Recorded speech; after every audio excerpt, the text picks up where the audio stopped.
មេត្តាសូរៀងផងរងគេប្រាប់បងថានោះឡងយ៉ាងនៅទំនេរគឺបងហ៊ានគិតមករកជួបមានស្នេហ៍បើសិនអូននៅទំនេរពិតដូចគេប្រាប់តែឬអ្វីមែនឬមិនមែនមិនលោកប្រាប់មកឲ្យត្រង់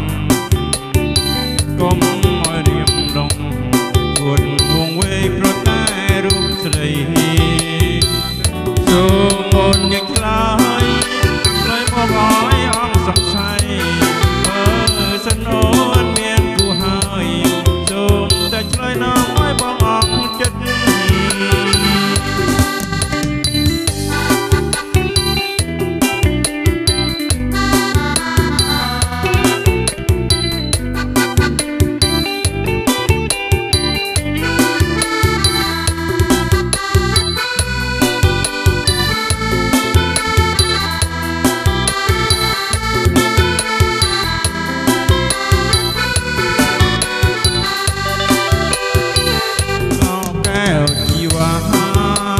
មេត្តា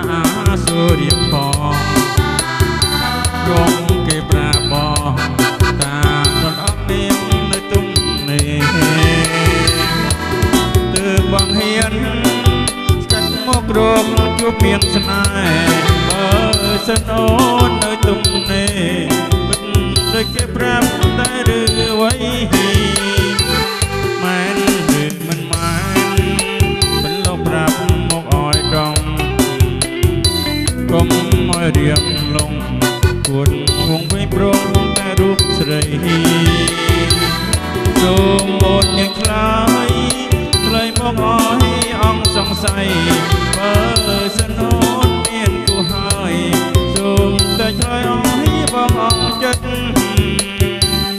ណែកែវជីវ៉ាមេត្តាសូរៀងផងប្រងគេប្រាប់បង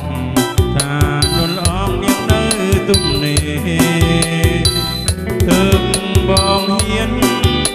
កាត់មករកជួបមានស្នេហ៍សិនអូននៅទំនេរពិតដូចគេប្រាប់តែឬអ្វីមែនឬមិនមែនបន្លប់ប្រាប់មកឲ្យត្រង់កុំឲ្យរៀងលងវែងប្រងតែរូបស្រី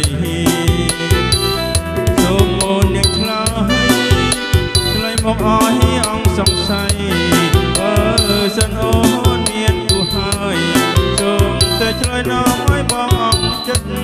បើសិនអូនមានគូហើយសូមតែឆ្លើយនាំឲ្យបងអង្គចិត្ត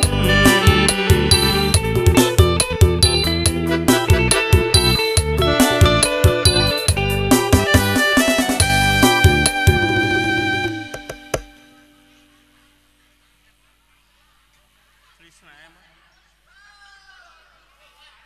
ទេធម្មតា